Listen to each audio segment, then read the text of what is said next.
Hi everybody, today is August 13th, 2013. I suppose this would go along with the meeting that Obama had in secret with the major internet providers and bankings and big businesses. It was a secret meeting, and being in secret makes you wonder what they're up to that would probably irate the U.S. citizens. NSA is commandeering the internet. Here it shows Prism collection data flow, a graph of how it's collected through different agencies. Technology companies have to fight for their users, or they'll eventually lose them. It turns out that the NSA's domestic and worldwide surveillance apparatus is even more extensive than we thought. Bluntly, the government has commandeered the internet. Most of the largest internet company provides information to the NSA, betraying their users. Some, as we've learned, fight and lose. Others cooperate, either out of patriotism or because they believe it's easier that way. I'm sure at Friday's meeting, Obama told them that you're either with us or you're against us, and you might go up in a big ball of flame or have an accident, drop dead, or conveniently have a mysterious suicide. It says here, I have one message to the executives of those companies: fight. Do you remember those old spy movies where the higher-ups in government decided that the mission is more important than the spy's life? It's going to be the same with you. You might think that your friendly relationship with the government means that they're going to protect you, but they won't. The NSA don't care about you or your customers and will burn you the moment it's convenient to do so. You're just going to be collateral damage. We've already started to see that. Google, Yahoo, Microsoft, and others are pleading with the government to allow them to expand details of what information they provided in response to national security letters and other government demands. Now, Google, Yahoo, Microsoft, Verizon, etc., they were at this secret meeting. It will be the same with you. There are lots more high-tech companies who have cooperated with the government. Most of those company names are somewhere in the thousands of documents that Edward Snowden took with him, and sooner or later they'll be released to the public. The NSA probably told you that your cooperation would forever remain secret. But they're sloppy. They put your company name on presentations delivered to thousands of people. Government employees, contractors, probably even foreign nationals. If Snowden doesn't have a copy, the next whistleblower will. That's why you have to fight. When it becomes public that the NSA has been hovering up all of your users' communications and personal files, what's going to save you in the eyes of those users is whether or not you fought. Fighting will cost you money in the short term, but capitulating will cost you more in the long term.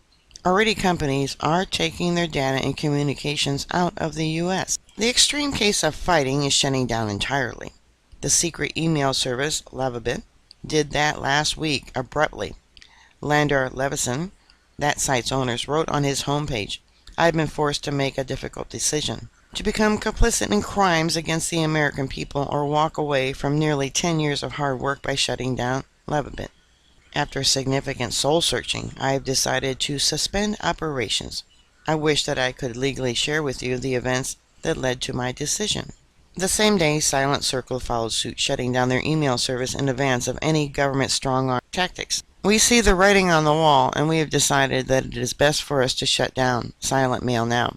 We have not received subpoenas, warrants, security letters, or anything else by any government, and this is why we are acting now. I realize that this is extreme. Both of those companies can do it because they're small. Google or Facebook couldn't possibly shut themselves off rather than cooperate with the government. They're too large, they're public. They have to do what's economically rational, not what's moral. When you're a public business and you have stockholders, morals go out the window. But they can fight. You, an executive in one of those companies, can fight. You'll probably lose, but you need to take a stand, and you might win. It's time we call the government actions what it really is: commandeering. Commandeering is a practice we're used to in wartime, where commercial ships are taken for military use or production lines are converted to military production. But now it's happening in peacetime. Vast swaths of the internet are being commandeered to support this surveillance state. About a year ago, Obama signed an executive order commandeering, executive order taking control of all our resources. But what was unusual about this executive order, it didn't just take control of all our resources. It also took control of the people of the United States. I believe that was in March of 2012. But like I said, what was unusual about this executive order, is he did it in a time of peace, when the only other time it's been ever done was in a time of war. It orders cabinet agencies to determine military and civilian staffing and evaluate access to resources like supplies, materials, skilled labor, and professional and technical personnel. Yep, people are now under executive order, under control of the government. It activates and establishes a National Defense Executive Reserve composed of experts in the private and public sector. So you think, well, I don't work for the government, I don't have to worry about that. Excuse me, but you're included. That includes employing consultants or other experts without compensation. The labor security can also begin training workers to help address national defense requirements. They want you to dig a ditch? Sorry, you're going to be digging the ditch. So they've taken over all resources. That includes building materials, food, water, and the sheeple continue to sleep. So now it's happening in peacetime. Vast swaths of the internet are being commandeered to support this surveillance state. It's bigger than that. This is just the tip of the iceberg. If this is happening to your country, do what you can to isolate the actions. Do you have employees with security clearances who can't tell you what they're doing? Cut off all automatic lines of communication with them and make sure that only specific required authorized acts are being taken on behalf of the government. Only then can you look your customers and the public in the face and say that you don't know what's going on, that your company has been commandeered. Journalist Professor Jeff Jarvis recently wrote in The Guardian, technology companies, now is the moment when you must answer for us, your users, whether you are collaborators of the traitors. Yes, they're traitors. When they violate your constitutional, God-given rights, they are traitors. In the U.S. government efforts to collect it all, our every move on the internet, or whether you, too, are victims of its overreach.